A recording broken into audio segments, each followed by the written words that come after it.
അത് തന്നെ സംഭവം 12 മണിയായിട്ടും ഉറക്കം വരാതെ കുത്തിയിരിക്കുവാണ് കേട്ടോ.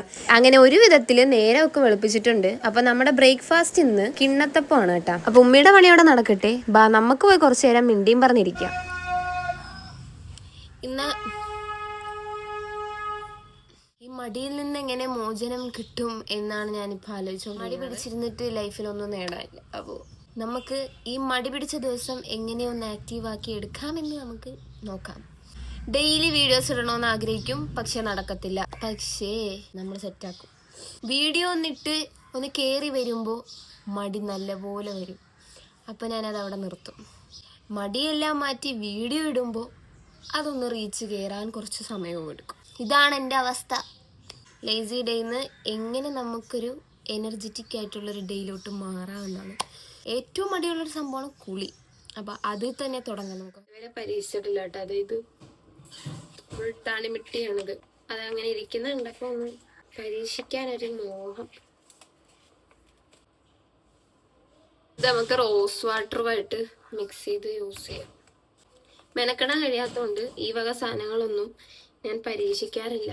എനിക്ക് എന്തെങ്കിലും പരീക്ഷിച്ച അപ്പം റിസൾട്ട് വേണം. അതുകൊണ്ട് ഈ വക സാധനങ്ങൾ ഒറ്റ പരീക്ഷണത്തിൽ റിസൾട്ട് കിട്ടാത്ത സ്ഥിതിക്ക് ഞാൻ ഇതിലോട്ടൊന്നും തിരിഞ്ഞു നോക്കിയിട്ട് കൂടിയില്ല. കുറച്ച് റോസ് വാട്ടർ ഒഴിച്ചു കൊടുക്കാവേ. മുഖത്ത് തേക്കേണ്ട കൺസിസ്റ്റൻസി ആയെന്ന് തോന്നുന്നു. ഇത് കണ്ടിട്ട് വേറെ പലതൊക്കെയാണ് ഓർമ്മ വരുന്നതും. എന്താണ് അത് തന്നെ. നമുക്ക് മടി പിടിച്ചിരിക്കുമ്പോൾ നമ്മൾ ഇങ്ങനെ എന്തെങ്കിലുമൊക്കെ പരീക്ഷിച്ച് നോക്കണം. ഇങ്ങനെ എന്തെങ്കിലും എന്ന് പറയുമ്പോൾ നിങ്ങൾക്ക് എന്താണ് ഇൻട്രസ്റ്റ് അത് പരീക്ഷിച്ച് നോക്കുക. എനിക്ക് ഇന്ന് കയറിയൊരു പ്രാന്താണ് കേട്ടോ ഇത്. ഷേവിങ് ക്രീം ഇട്ട പോലെയാണ്. എനിക്ക് ഇങ്ങനെയുള്ള പരീക്ഷിക്കാൻ ഇഷ്ടമല്ലാത്ത ഒരു മെയിൻ കാര്യം എന്താണെന്ന് വെച്ചാൽ നമുക്കിത് ഉണങ്ങുന്ന വരെ നമ്മൾ ഇങ്ങനെ ഇരിക്കണം ഇതും കൊണ്ട്. എനിക്ക് അതിനുള്ള ക്ഷമയില്ല. കണ്ണിൻ്റെ ഏരിയയിൽ നമ്മൾ തേക്കത്തില്ല. ഞാൻ എന്തിട്ടാലും ഇവിടെയും കൂടെ തേച്ച് കൊടുക്കും. ഇങ്ങനെയുള്ള ഓരോ വട്ട് ചെയ്യുമ്പോഴല്ലേ നമുക്ക് സന്തോഷം കിട്ടുന്നത്. ഇടയ്ക്ക് ഭ്രാന്തൊക്കെ പിടിച്ചിരിക്കുമ്പോൾ നമ്മൾ ശ്രദ്ധ മാറ്റാൻ വേണ്ടി ഇങ്ങനെ എന്തെങ്കിലുമൊക്കെ ചെയ്തുകൊണ്ടിരിക്കുക. ഒരു വട്ടം ചെയ്താലൊന്നും നമുക്ക് റിസൾട്ട് കിട്ടത്തില്ല. നമ്മൾ ഇങ്ങനെയുള്ള കാര്യങ്ങൾ ഒരാഴ്ചയിൽ ഒരു 3-4 വട്ടം പരീക്ഷിച്ച് നോക്കണം.